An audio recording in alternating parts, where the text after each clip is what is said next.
Hello, everyone. Welcome to season 2 of MetalNet TV. We have our second guest of the season, the fabulous Michael Alago, who will be joining us shortly. I just want to remind everybody, please make sure you are subscribed to MetalNet TV and you hit that notification bell so that you will know about all of the other amazing guests that we have coming up. Please like this video and please leave a really nice comment for me and for Michael after this conversation is over. Here we go. Hi, Michael. Welcome to MetalNet TV. I'm really glad to have you here. Oh, well, thank you for having me. So I'm sure we'll have a lot of fun. Oh, we will absolutely have a lot Great. of fun. Wonderful. So I want to start with talking about my favorite thing is always to talk about people's beginnings, because I think that is so Sure. important to who a person is. And I think you were so lucky to have been raised in Brooklyn, and not only to be raised in Brooklyn, but at a different time when New York was so different. Like the whole world was so different when we were all growing up. But can you tell me, what was Brooklyn like when you were a young man or a young child? What were you seeing and experiencing in your childhood growing up in Brooklyn that kind of inspired you, informed you? You know, what was going on? Sure. As a young person in Brooklyn, preteen even, I've always loved music. And I listened to 77 WABC AM radio.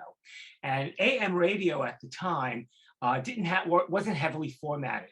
So they played everything from Grand Funk Railroad to Aretha Franklin, Archie Bell and the Drells to the Supremes. And so I got to hear everything. My ears got accustomed to hearing a lot of stuff early on. And I loved 45 records, 45 RPM records. And I would just sit on my stoop with my little Panasonic record player and just sit there and play 45 records. We lived on a dead-end street in Brooklyn in East New York. And on that block, there were, African-American families, Italian families, Hispanic, Irish. It really was very diverse, believe it or not. I got to experience a lot of different cultures and different foods and stuff like that. But I was a person who always loved music. And in the beginning of my book, I always say, it's in the book, I think I came out of the womb loving music. So fast forward just a little bit, it's the early 70s, and I am, in high school and a teenager now. I'm a teenager. And we used to get the TV guide all the time. And in the TV guide, there was a center section where you could order records. Columbia? Was it the Columbia House? Oh, thank you. The Columbia House. But of course, as a young child, you don't read the fine print. Right. So, it was like 6 records. I'm paraphrasing a little. 6 records for a penny. Right. I ordered those 6 records. And those 6 records was everything from the Supremes to Alice Cooper, Killer. It was 1973, and I had just seen him on Don Kirshner's, in concert late on a Friday night. Those shows were on at 11:30 at night. I don't know why. Anyway, and coincidentally, my cousin Carol Ann had a boyfriend named Manny, and we called him Manny the Greek from Astoria. He had tickets for Alice Cooper at Madison Square Garden. And this is June 3rd, 1973. I was 13 years old. My cousin Carol Ann could have cared less about Alice Cooper, so Manny took me to see that show. Well, of course, it was my first show ever. I was 13, and it completely blew me away. The theatrics, the guillotine, the snake, the silver high heel platform boots, the mascara. And that show, I think, changed my life forever. It made me feel like I'm going to concerts. So I also knew about a publication called The Village Voice. It was $1 back then. And the Village Voice had everything from politics to pornography to theater and music. So of course, and these are like back pages, wink, wink. So I just loved looking in the music section, and I saw places like Max's Kansas City and CBGB. And here I am, 15 years old, wondering, well, will I ever be able to go to these places?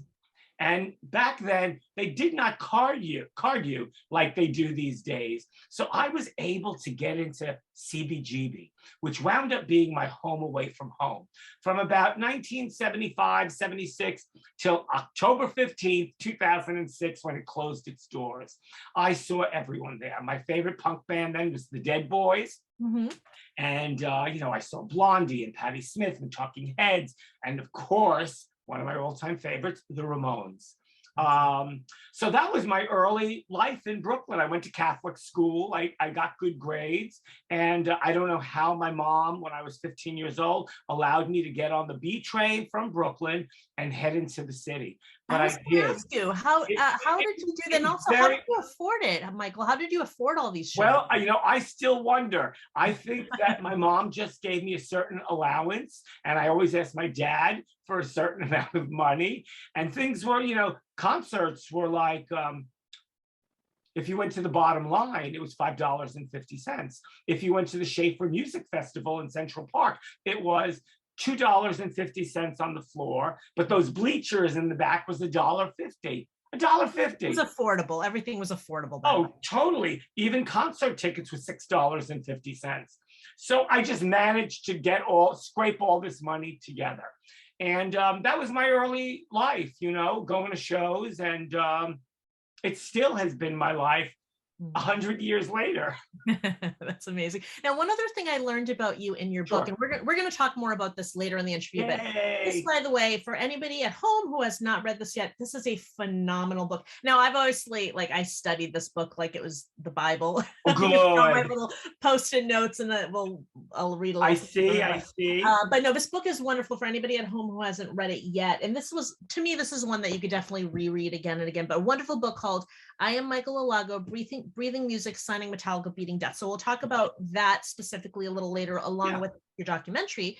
But when I was reading your book, another thing that I learned about you, another passion that you seem to have picked up early in your life and kept throughout your life, is photography. Mm-hmm. And I read that you even went to photography school, I believe for a short time as a young person. Can you talk a little bit about your passion for photography and how that came into your life?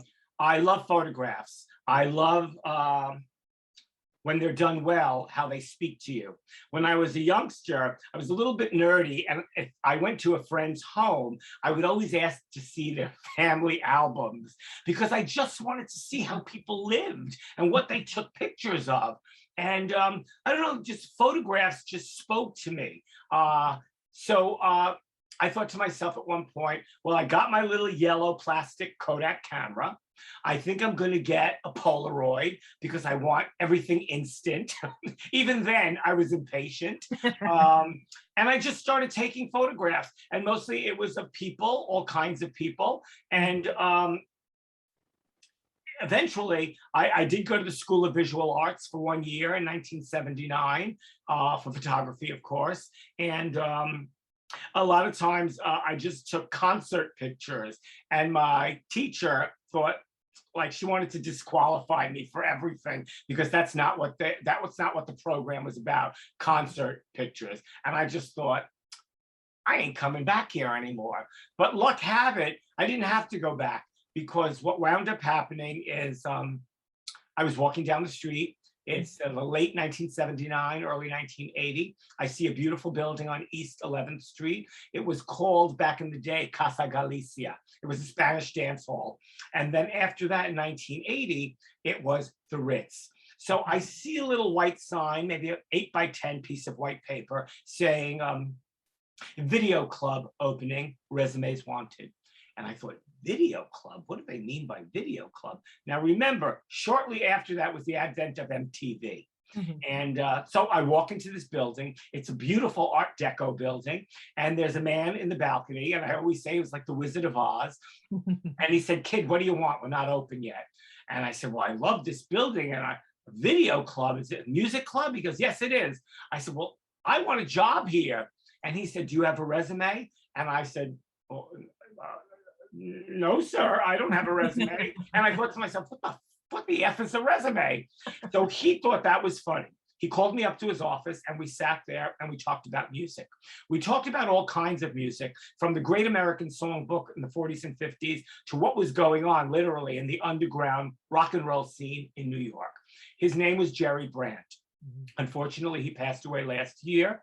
But what I didn't know about him is that both him and David Geffen together worked their way up from the mailroom of the William Morris Agency. And David became an agent. I mean, not David. David became a mogul. Jerry Brandt became an agent shortly after his time in the mailroom. And he helped bring the Rolling Stones to the United States. He worked with Muhammad Ali, Sam Cooke, a whole host of people. He discovered Carly Simon, a group called the Voices of East Harlem. If I would have known all of that, I would have flipped out sitting there with them. So at one point, after we have this talk about music, he said, you know what, kid, I like you. I'm going to give you a job here at the Ritz. You're going to open my mail, you're going to answer my phone, and you're going to get my lunch. And I thought to myself, oh my God, I'm in the music business. Right. But you know what? I was 19 years old, Yeah. and that really was the beginning of it all. You know what, Michael, the thing that struck me about you when I was reading this book, and I've spent a little bit of time with you, I think, on social media and that, and I really on Instagram Live, on Instagram, yeah, sure. Is that you were a person, and I think you also came from a time where you really appreciated and saw opportunities as opportunities. So this guy says to you, you're going to get my lunch, you're going to answer my phone, you're going to take out my trash, you're going to do whatever. And you're like, I made it. This is it. My oh, yes, of course. Whereas I have arrived. I've arrived. Whereas you get the sense these days, and maybe this is a little bit unfair, but get the sense these days that if you were to give somebody that same opportunity, they'd say, what do you mean I'm getting your lunch? It's a different time, different time period. And, I feel like my mom, Blanche, brought me up well. And I was always and have always been respectful to people who are older than me. So when I got to meet Jerry and we start talking, like I mentioned, about all types of music, I was just, I just felt great to be in his presence, and that this older person, if I was 19, maybe he was 40, that's older, wanted to speak to me because, like I said, I always knew I wanted to be in music. As a young person, I did not know what that meant because I didn't play an instrument. I just didn't know, but I thought, like, I'm going to do something in music. Anyway. Right. And I would imagine that in those early days, when you're answering the phones and when you're checking them out, you actually learn quite a bit about the comings and goings of people, and you start hearing conversations. And if I'm not mistaken, after a while, you did sit in with Jerry. Well, I did share his office during the day. Okay. It was basically a job that was 10 a.m. to 7 p.m. And a lot of times I would go home back to Brooklyn and get reorganized and get the train back into the city for the shows, and then get back on the train at like 2, 3 o'clock in the morning. But I was very lucky to share that office with Jerry during the day because I heard him speaking to agents at FBI, at the William Morris Agency, with Johnny Podell, fabulous human being, great booking agent. And I was a sponge. So I took in everything, and I soon learned how to book a room that housed about 1,500 people. And so about a year in, I started talking to Ian Copeland at FBI and all of the booking agents, and I learned a lot. Like I said, I was a sponge, and I did that for about 3 years. And that was the Red Parrot? No, we're at the Ritz. Oh, that was at the Ritz still. That was still at the Ritz. That's the beginning. Okay. 1980 to 1983. I'm at the Ritz. That's amazing. Yes. Soon after that, I knew there was more I wanted to do. I didn't want to like leave Jerry, but I had a friend, this gentleman, Mitchell Krasnow, who I was going out with, and he said, Michael, my dad is leaving Warner Brothers, and he's going to re-up Elektra because it wound up being in the crapper. Excuse me. And so in 1983, I let Jerry know that I wanted to move on. He said, I don't want to lose you, but I totally understand. So I had a meeting with Bob Krasnow, who was soon to be the chairman of Elektra. And I had that same conversation with Bob that I had with Jerry. Music, all types of music. But Bob Krasnow loved art. And it was the time period when Keith Haring and Jean-Michel Basquiat and Robert Longo and Richard Hambleton, all these artists were up and coming. And I knew about them already. So Bob was kind of impressed with that as well. And I don't say that for ego purposes. I just always like to be informed, even at a very young age. So I won't go on too much right now because I don't know what else you want to talk about. Well, but anyway, he wound up, we had this wonderful meeting and he said, I'll give you a call in the next week or so. I got a call 2 weeks later and he said, Michael, I liked our conversation. I'm going to give you a job in the A&R department. And I just thought, oh my God, I'm going to work for a record company. And then I had to call a friend of mine and say, what does A&R mean? Right. Well, they laughed in my face. And for the listeners out there who don't know what A&R means, A&R means artist and repertoire.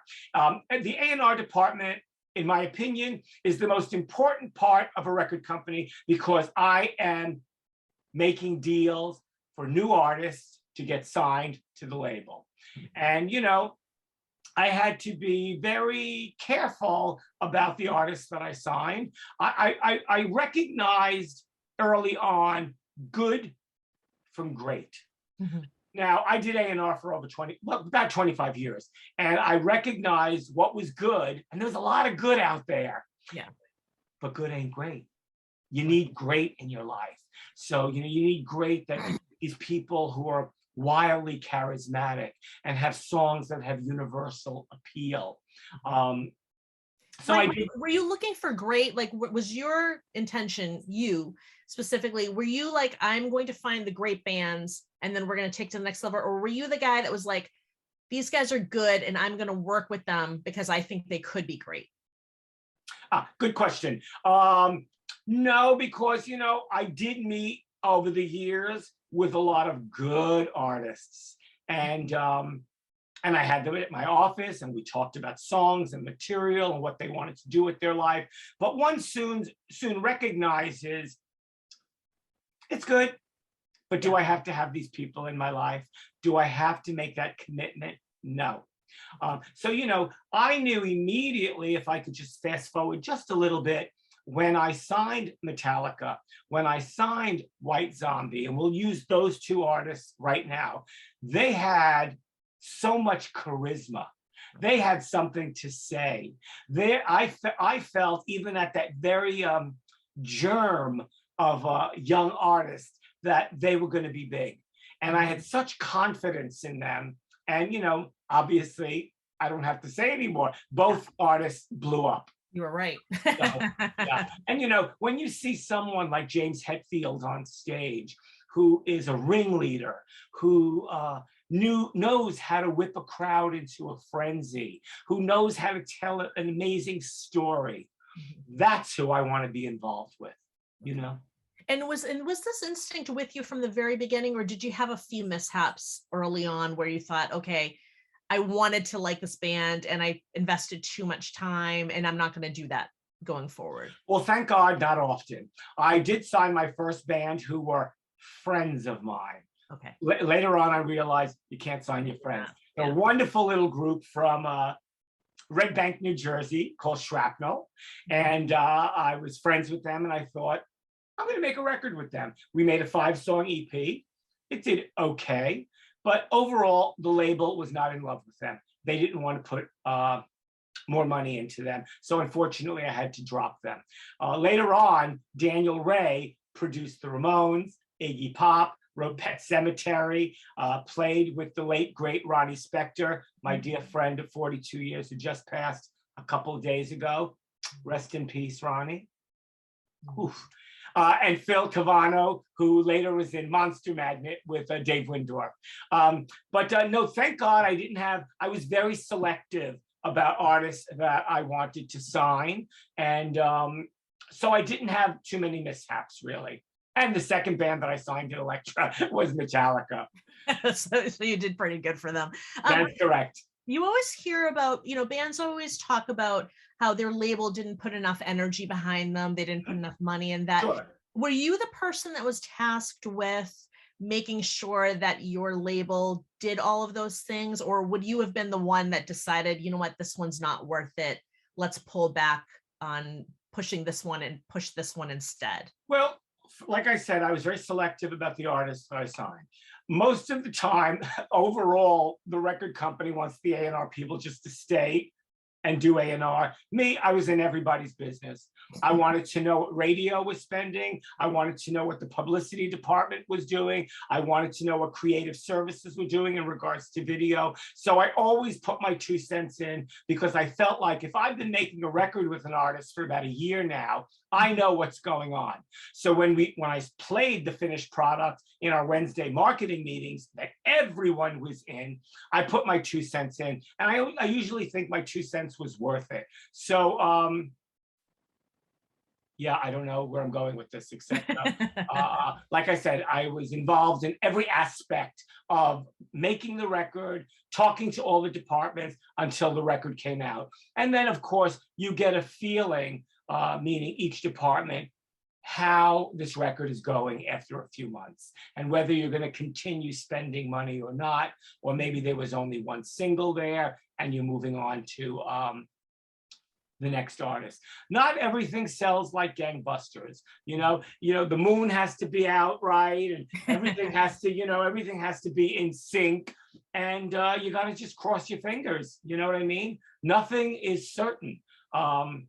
Except, like I said, I felt like the artists that I was signing were great. So I was hoping that the public recognized that and would buy the records, the CD, the cassettes, right? the vinyl.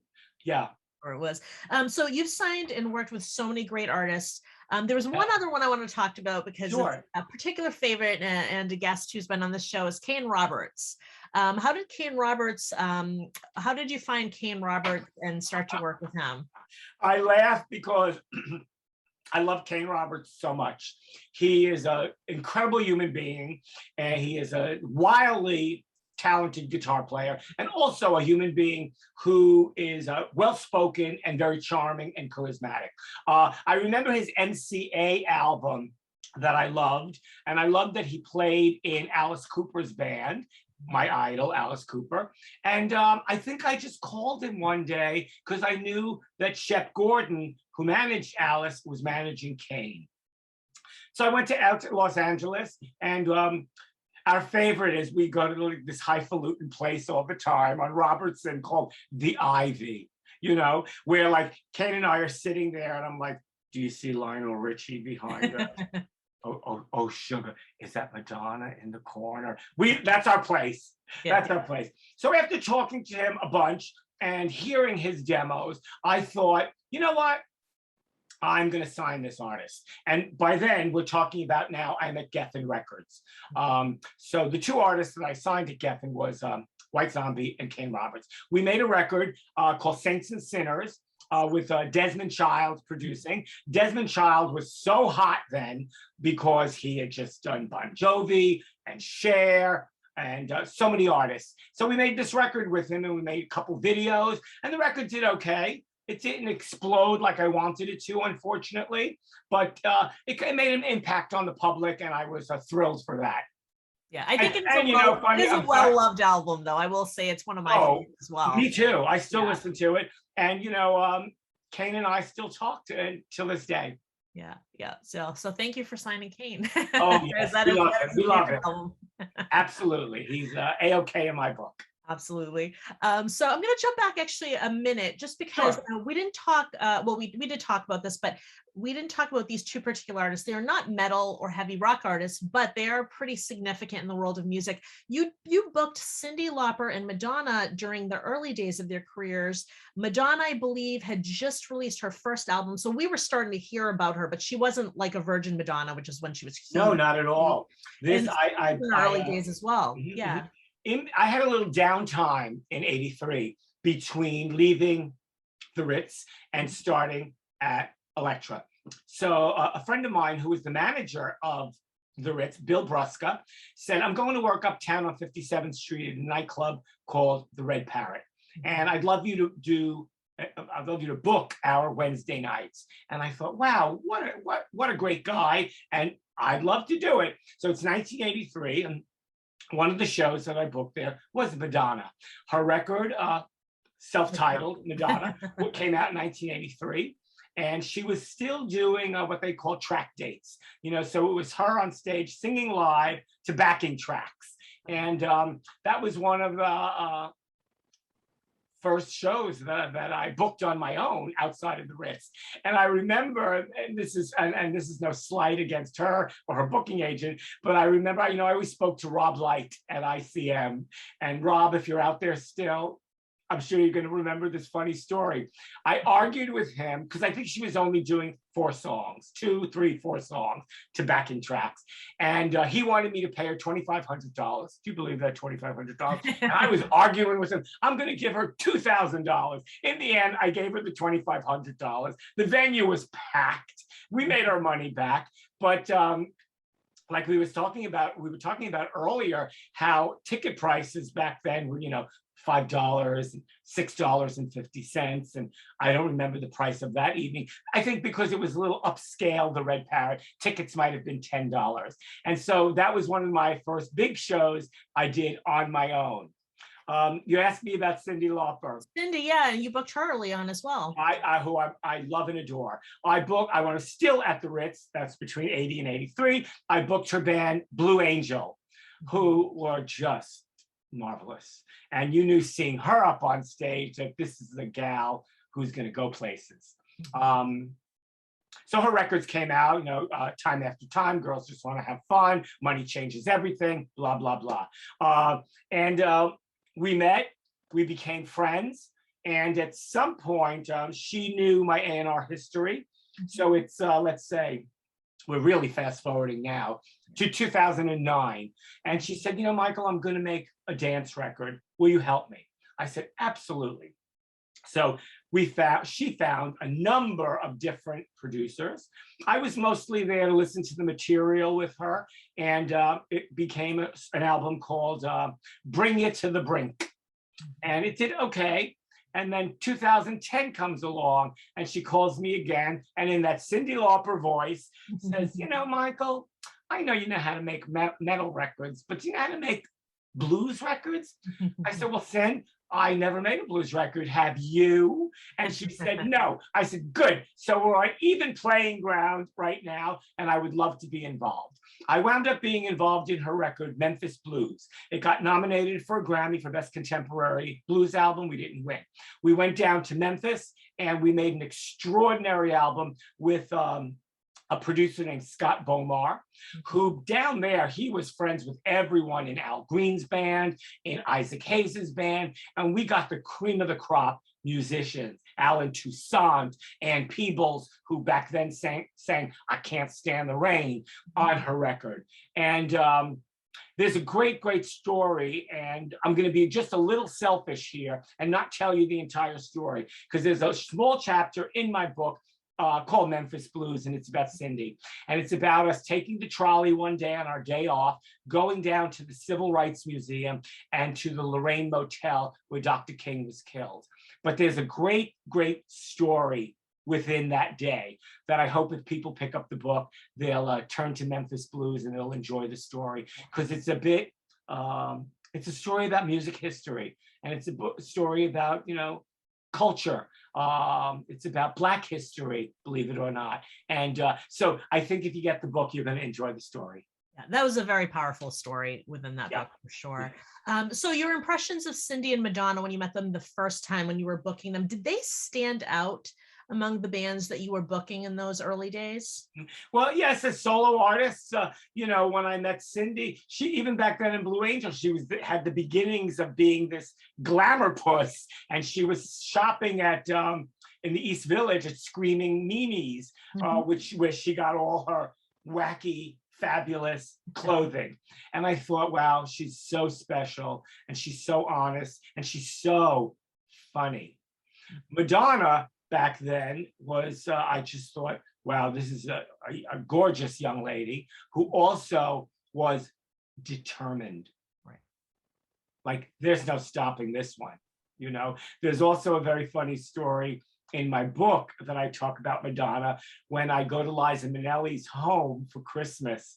And when I show up with these white lilies, Liza opens up the door and she says, "How come you're all alone? Why didn't you bring somebody?" I said, "You didn't tell me I could bring anybody." I said, "But these lilies are for you." She goes, "Oh, you and Madonna. Madonna came alone as well. She's sitting in the library. Go sit with her." And I tell a wonderful story that in the end winds up being also about Mark Wahlberg, Marky Mark and the Funky Bunch. It's Christmas time. I was a little out of my mind with drinking drugs back then. And it's also a very, the book is so wildly diverse. I talk about Brooklyn. I talk about my first jobs. I talk about the artists I work with. I talk about addiction and recovery. I talk about my mom. I talk about, just where I am now. So it runs the gamut, the book. And I'm sorry, I went off a little bit here. No, that's okay. It really does. And there are stories. You talk a lot about Nina Simone, who's very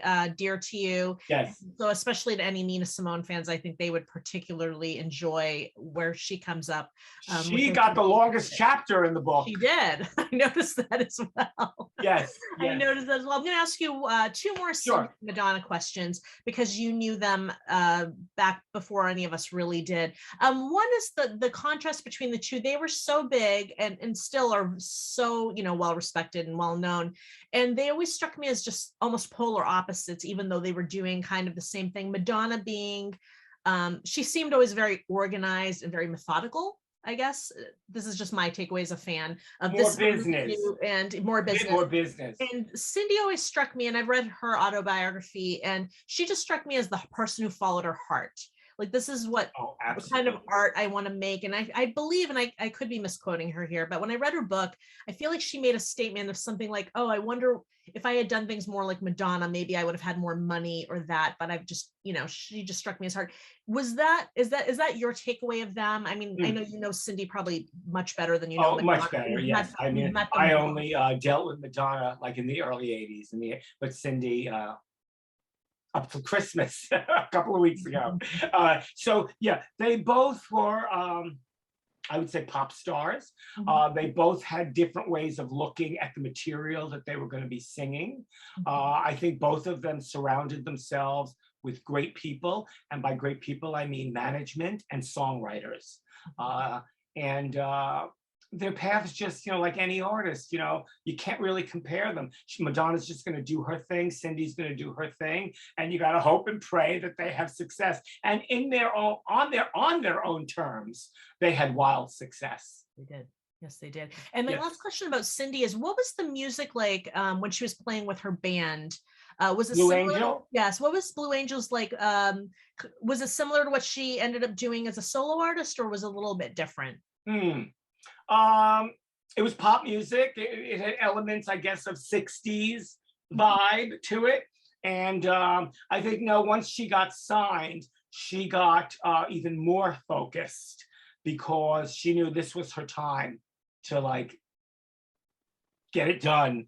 Yeah. So she, her A&R people, and I'm paraphrasing and I'm guessing just a little bit, but from doing A&R for 25 years, anyway, she had great people around her, and that's how she found, money changes everything, and girls just want to have fun. And from there on, she just skyrocketed, because she found great material to sing, very different than what Madonna was singing. Very different, but because they were so big at the same time. And that's okay. Well, like I always say, there's room in this world for everyone, and there is. Absolutely. Yeah. Definitely. So Michael, we've mostly talked about music and artists and art. Sure. But you've definitely lived an extraordinary life. And again, I strongly encourage people to read the book, and we'll talk about the documentary in a minute, but when it comes back out again, anybody who hasn't seen it yet should watch it. And anybody I yell at all my friends if they haven't seen the documentary, but we'll get to that. We'll get to that. Sure. But my first question really is, what compelled you to share your story, which is a very personal story? I mean, part of your life we know about because you worked with people who are in the public, but we wouldn't have necessarily known your story, right, if you hadn't shared it. And what compelled you to share your story, sure, with the world? Mm. Well, let's see. There was a documentary out about me, which we'll go back to, called can I say the F word? Yes, you can. Who the fuck is that guy? The Fabulous Journey of Michael Alago. It was on Netflix and Amazon Prime for 3 years.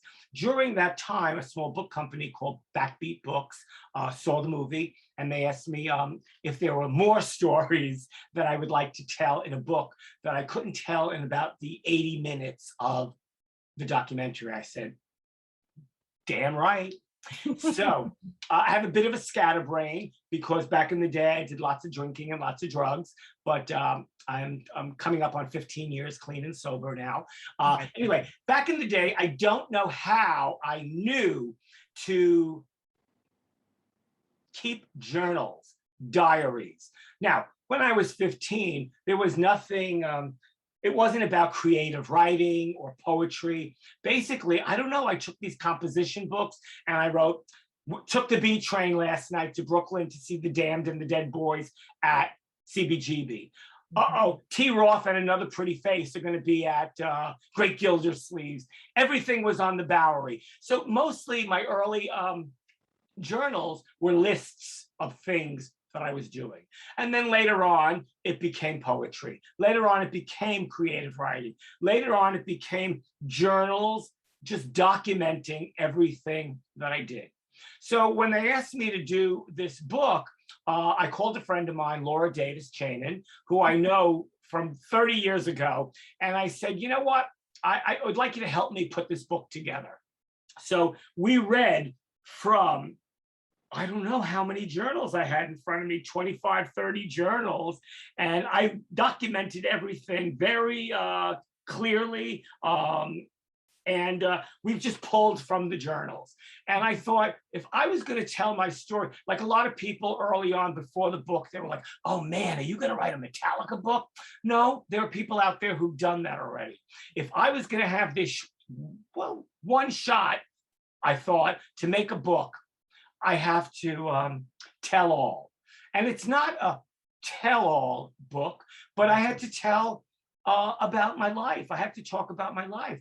I had to be truthful and honest. I had to let people know about the things that I went through. And I think when you tell the truth, people appreciate that and they want to know more.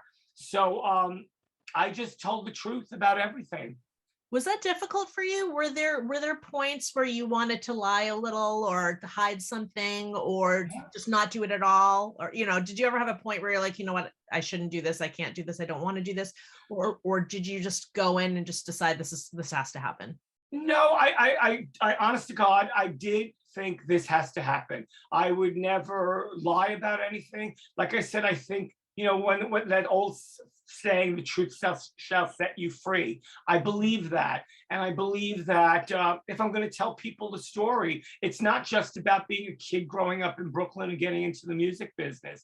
It's about having an alcohol problem for many years. It's about having a drug problem for many years. And because I didn't pay attention to my life, I contracted HIV. And at one point in the 90s, excuse me, I had full-blown AIDS. And that was when there was no medicine out. I had something called wasting syndrome, where I was getting thinner and thinner all the time. Thank God I had an extraordinary doctor named Barbara Starrett, who was working at St. Vincent's and in the laboratories, just trying to figure out what medications can we give these people for the virus. So Michael, is it fair to say that this happened to you at that time when they were starting to know what the right combinations were for certain people? Is that why? Well, no, that was what we're talking about is very early on. Later on, they have what they call the cocktail, the mixture of all these things that were going to suppress the virus, keep it at hopefully at zero, non-existent, and raise your T cells so that you have a healthy immune system. But in 1990, and I tell people this if they want like a reference, it was like the movie Dallas Buyers Club. Okay. They had no idea what, about medications then. I was lying on my sofa for a good year and a half thinking I was going to die.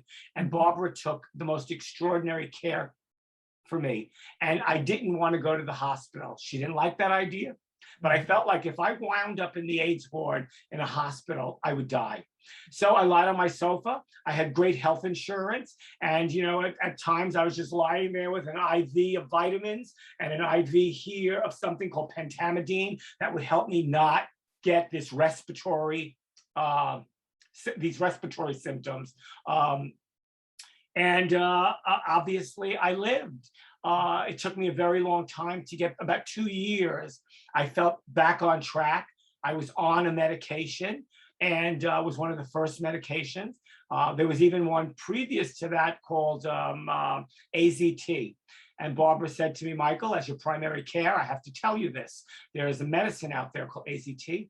I do not want you to take it. I said, Barbara, you are keeping me alive, and I'm not taking it.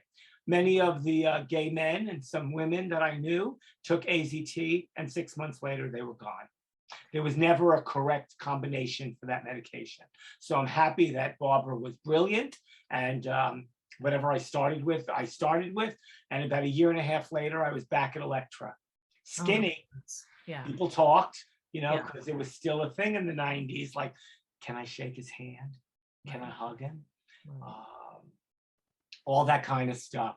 But, if we fast forward just for a second, it's like going through the COVID pandemic right now. Thank God I never got COVID. I never got Omicron. I've stayed home all this time. I've made collages at night. I've watched too much TV. I've watched too much MSNBC.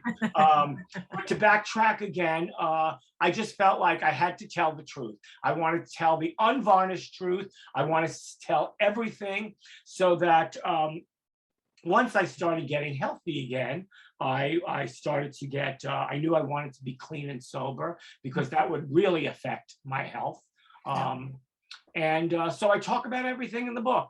You do. And I'm gonna actually read something that you said, just to set up the next thing we're going to talk about. So there's a line towards the end of the book, which I think addresses so much of kind of the partying years of your life, where you really lived it up. And you said, when you're in the throes of heavy addiction, you just do what you want, when you want, and you don't consider the consequences. Mm-hmm. So this was kind of the what had been going on for a while. Sure. And then what I think was another really powerful moment, and I think probably the most powerful moment in this book, is this moment where, and I'll start to tell a story, but I really want you to tell it. It seems like you went away to Woodstock to hang out with some friends. Oh boy. There was some partying going on. And I think you've said you did some cocaine and some more cocaine. And there was alcohol. And basically it sounded like I think we had a case of champagne. Okay. And you just made sure it was gone. Oh yeah. Oh yeah. So it was more of the same, right? So it was more of I continued that for, even though I knew I had a compromised immune system, I just thought, I'm doing what I want to do. And, really, I do thank the heavens that I'm alive and I'm very healthy. And my viral load is at 0. My T cells are way up into like the 600-700. So I have a healthy immune system. But yes, that was a night and I was out with friends in Woodstock and we drank and drank and drank. And I was awake. And everybody went to sleep. And I thought, how the F can everybody go to sleep? And I was not having it. I was not smiling. And I just thought, I'm getting on the Greyhound back to the city. I remember that was in October of 2007. And I get home and I was furious with myself. My nerves were shot from doing all the coke and the champagne. And I fell asleep. I don't know how I felt. I passed out. I didn't fall asleep. As they say in the program, I passed out. The next day I woke up, I came to, and I just knew, you know what? I've had enough. I'm a zombie. I don't like my behavior anymore. I know that I am better than this. And so I went to, I through the grace of God, through a white light experience, through, I don't know what, it was October 21st, 2007. And I took myself down. I live in Chelsea, so I walked down to Greenwich Village, the West Village, and I took myself to a 12-step meeting. Mm-hmm. And it was the greatest thing that I have ever done for my life. I got clean and sober.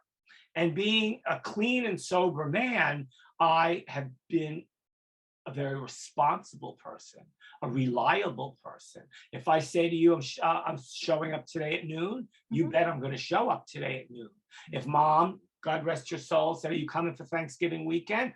I'm coming for Thanksgiving weekend, all of that stuff. So when they say, well, what changes when you get clean and sober?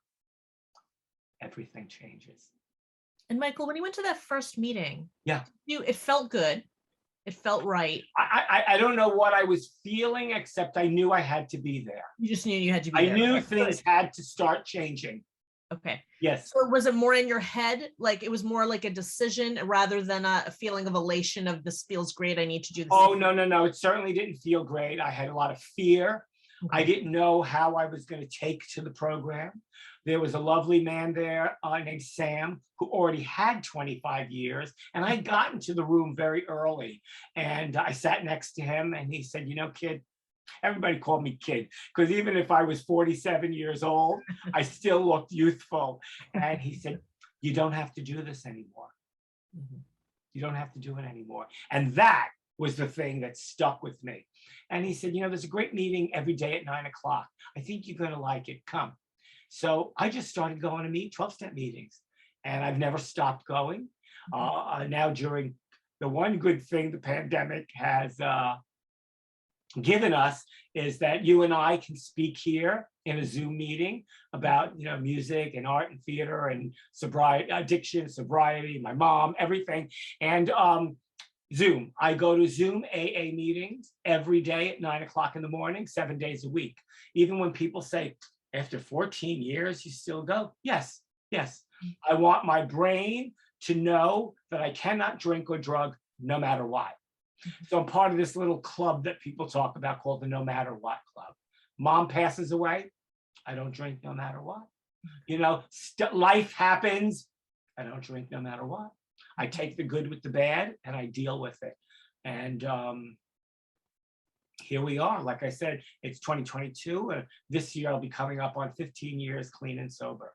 And when I mention this to people who are out there who are struggling, perhaps, you know, all you got to do, and it's the toughest thing, 3 little words, ask for help. Mm-hmm. When you ask for help, you're going to get the help that you need. So you better be ready. You better be ready for that help. And, you know, these meetings are 1 hour. And I do them early in the morning once I have my breakfast and my cup of tea, because that meeting, hearing all those stories of addiction and sobriety, you just think, wow, I'm so glad this is how I live. I'm so grateful this is how I get to live each and every day. That's wonderful. And well, you know what? Oh, I'm so crazy because I have this scatterbrain, but it's okay. You know, when you asked me, I don't know if you asked me something about, did you ask me something about if I cried? I don't know if I asked you that, but I was curious about what that feeling was that day, of whether it was like a, you know, like a cold turkey, I'm so inspired, right. Or if it was I think then, yeah, go ahead. I know what it was. I think all I had then was fear. I still had some faith, and I was hoping that it would stick. But backtrack a little, when I was writing the book, I did have, and you asked me if I wanted to tell everything, and I did. And I had moments when I cried thinking about my mom, who passed away now, oh gosh, it's going to be 5 years ago. Or when I was writing about friends of mine who had passed away, some of the guys I knew from record companies, who we turned positive at the same time in the same year. And I thank God I got to live, and thrive in all of this.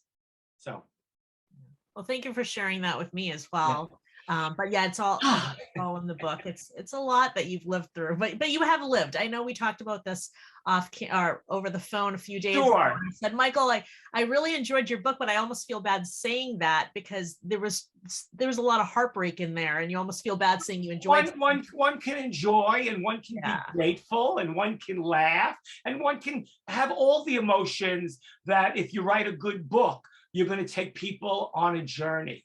It's like whenever I speak to new artists and they're in my office and we're about to make a record, I always like to say to them, let's take the audience on a journey. So this record should have a beginning, a middle, and an end. Now, my book doesn't actually have an end because I'm still living it up in a very sober way. But it does take the audience on a journey. And I'm proud of that. And I'm grateful that I decided, yes, I'm going to tell everybody. Why hide? Why hide? When I know that some of the stories can benefit people out there who may be suffering. Yeah, definitely.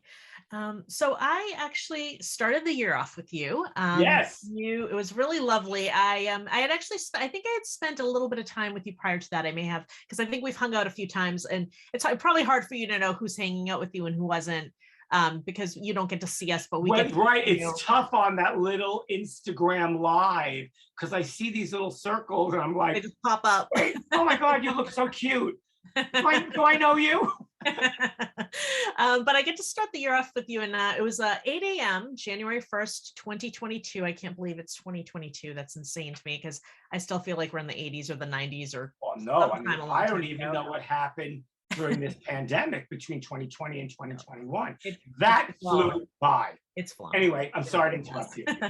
So anyhow, I had been following you for a little bit, and I saw that you were on, and I said, this is a nice way to start the new year. So I jumped on, and you were lovely as always, and shared some wonderful inspirational quotes, and you also shared during that day, and maybe it's some other ones, I might be confusing them all, that you always seem to be having some projects going on, and I wasn't sure, I didn't want to share them here because that might have just been for whoever was on Instagram Live that day. But I did want to ask you, Sure. Are there any projects that you have going on, aside from the film being re-released, which we will definitely talk about before we leave here, but do you have any projects going on that you would like to talk about, that you'd like to give us a heads up about? Because I know you've got a bunch of stuff. Well, I always like to keep busy. Some of my projects are personal projects. Even though my book show off. Even though my book came out during the pandemic, I'm always on a podcast. I'm always doing interviews to market and promote the book, since I'm the only one doing it, because at some point the book company went on furlough, and then like record companies, after a few months, they're on to the next thing. I'm not on to the next thing because I feel the book has a lot of legs. So it's available through me. I'm always on Facebook and on Instagram under Michael Anthony Alago. And if you want to get a signed copy of the book, just DM me on Instagram or messenger me on Facebook. And all that information will be below as well. So wonderful. Thank you so much. So also, let's see, I had a documentary out for 3 years. Who the fuck is that guy? The Fabulous Journey of Michael Alago. We had such wild success on Netflix and Amazon Prime that a new distributor came and spoke to Drew Stone, our fearless leader, director, and our producer, Michael Alex, and asked if they could put the documentary out again. So soon I will know what platforms the doc is going to be on. I'm very excited because I also feel it has a lot of life in it still. And I believe it's coming out around March 15th. I will let everybody know on all my my personal social media platforms. And I'm talking to another publishing company because I want to put out a black and white portrait book. I shoot all my portraits on the iPhone. When I found out that you can blow stuff up like 30-30 and everything is still immaculate and pristine, I put my cameras in the closet, so to speak, and I just wander around with this thing. And it takes wonderful pictures. I use an application called Hipstamatic. Everything comes out in a square, and I love anything in a square. And everything I'm shooting is black and white, mostly portraits. I shoot a lot of street art, and I shoot flowers. And so I'm talking to a publishing company about hopefully putting out my black and white portrait book. I'm crossing my fingers. They seem to love the work already. That I sent them about 15 images so far, and they were, I don't want to say thrilled because that's my word, but they were they loved the work. So I think that's all I can remember doing, what I'm doing right now. So I can think of one other thing, but I don't want to say it in case you don't want to share unless you want me to say it. Well, whisper. Nobody can hear if we whisper. Poetry book. Yeah. Well, oh God, a long time ago, I don't even know how many years ago, I made a poetry book called Night Blooming Jasmine Will Never Smell the Same. And I made that with Mina Caputo from the rock group Life of Agony, my nearest and dearest. We speak every morning on FaceTime. And she was beginning to transition then. She was still known as Keith Caputo, and now she's known as Mina Caputo. So we're working on a poetry book. Nothing's definite because she's getting ready to do some shows, God willing, with Life of Agony. And I'm just, like I said, working on the re-release of the movie, working on the book, and hopefully my black and white book. So we're talking about it, and it'll happen. And even our Night Blooming Jasmine book, Night Blooming Jasmine Will Never Smell the Same. It's a blurb book, blurb.com. You could get it on. It's print to order, as they say. Okay. So we're loosely working on that, but we have a lot of material for it and a lot of great stuff. So I just, Sarah, I'm a person who always likes to be busy. I don't know how to be idle, whether it's from making a collage to taking a walk on the West Side Highway. And I just always like to be doing stuff. Yeah. And that's how I've been my entire life. That's how I've gotten to where I got and have been, if that sounds correct, because I've been a hard worker my whole life. I've been a hard worker. I don't know how to take no for an answer. I don't mean that arrogantly. I just know I feel that when I'm doing something that's right and I'm mingling with the right people, it's just going to all work out. Wonderful. So about that film, tell us who's in it, because there are some amazing people who have talked about the fabulous Michael Alago. Let's talk about some of those names. Let's do some name dropping. Oh, yeah. I'm very happy to name drop because I can. When Drew and I started making the film, Drew had a certain vision for the film, and we knew that we wanted the artists that I had worked with in one capacity, whether I discovered them or had executive produced their records, to be in the film. So I'm very grateful that mostly everybody I asked said yes, and that begins with James and Lars and Kirk in Metallica, who I adore. I adore James Hetfield. Lars always, to this day, since 1984, Lars still makes fun of me, like, oh, when I see James, I'm going to give him a good squeeze for you. And I said, damn right you are, if I ain't doing it myself. So anyway, in the movie, we have Metallica. We have Rob Zombie. We have Shawnee Salt, the bass player for White Zombie. We have Cyndi Lauper. We have Kurt Vanderhoof from Metal Church, my dear friend to this day. We have, I just said Cyndi Lauper. Did I say Cyndi? Yes, you did. Yeah. Yeah. We talk about my love, Nina Simone. By the time we started the film, she had already passed away, but we do a bit of a loving tribute to her in the movie. And we talk also to my dear friend, John Lydon, AKA Johnny Rotten. We've been friends 41 years now, and we never had a bad word with each other. And people are like, really? I'm like, yeah, I never ask him stupid things. So you wonder why he sometimes walks off interviews and stuff. He's tired of talking about the Sex Pistols. So so all of those people, those beautiful people, wound up saying yes when I asked, would you be in my documentary? And that's a gift. And, like I said, I'm always so grateful for the life that I've been given and get to continue to live. That's wonderful. So again, for everybody, Michael is working on getting it out there again so that we could see it again. Yes, it will be on new platforms. March 15th. I believe around March 15th this year. Yep. And then, so you're going to share that on all your socials. I will also share it as well once we know what it is. Sure. Thank you. There will be different platforms this time around. So it'll probably give a lot of new people a chance to see it in addition. And then you don't have to beat anybody, because then everybody's going to see it who didn't see it the first time. I read the book. Oh, good. Yeah. I read it. Oh, yeah. But no, I'm looking forward. I'm looking forward to that coming out again. Okay, so we'll share everything below. If you want a book, buy it from Michael because Michael can autograph it for you. And again, I'll share all that information below. But Okay, the I love it. last question I have for you Uh-oh. is I always like to get a piece of advice from my guests for the people watching. And there are a lot of people I think who watch who have big dreams, whether they want to pursue music or maybe do something similar to you, like be an A&R person or create a book of photography, whatever it may be, big dreams. What advice do you have to give to somebody who wants to do something that seems impossible to most people, but they know they're the one that's going to do it? I don't know if I could actually give advice, but I can let you know what worked for me. Um, as corny as this sounds, it's the truth. I followed my dreams. I knew I wanted to do something in music, so I just went full steam ahead. I felt like when Drew said, I want to make a movie about you, I said yes. So, follow your dreams, work hard, be the best person that you can be. Try not to let things like drugs and alcohol get in the way.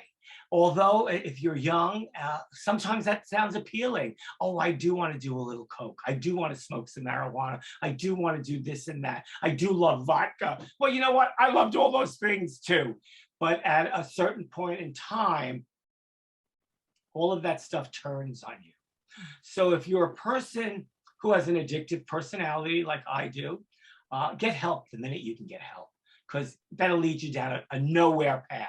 And you know what? You are somebody. You are somebody. You are a beautiful person that if you want to do something with your life, just make it happen. It may not happen 100%, but do the best that you can. Be the best that you can. Be honest, be respectful, be kind to one another, share love.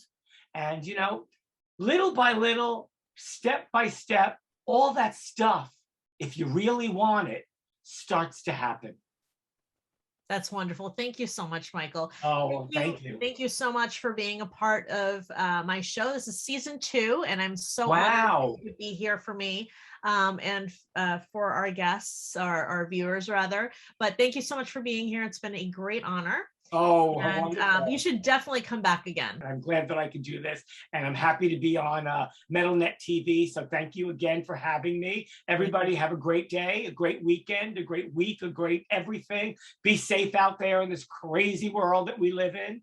And I always say, be kind. Kindness is like a domino effect. If you're kind, it just keeps going on and on and on. And isn't that the kind of world we want to live in? I know I do. Thank you. Thank you for joining me for this interview of MetalNet Conversations. Michael Alago was an amazing guest. We are going to have more amazing guests coming up, and we've had amazing guests if you haven't seen my previous interviews. So make sure that you're subscribed to this channel. Make sure you're following me on Instagram, on Facebook. I now have a Twitter account. All of that can be found below on this video player. So please support this channel and spread the word, and I look forward to seeing you next week with my next phenomenal guest. See you soon.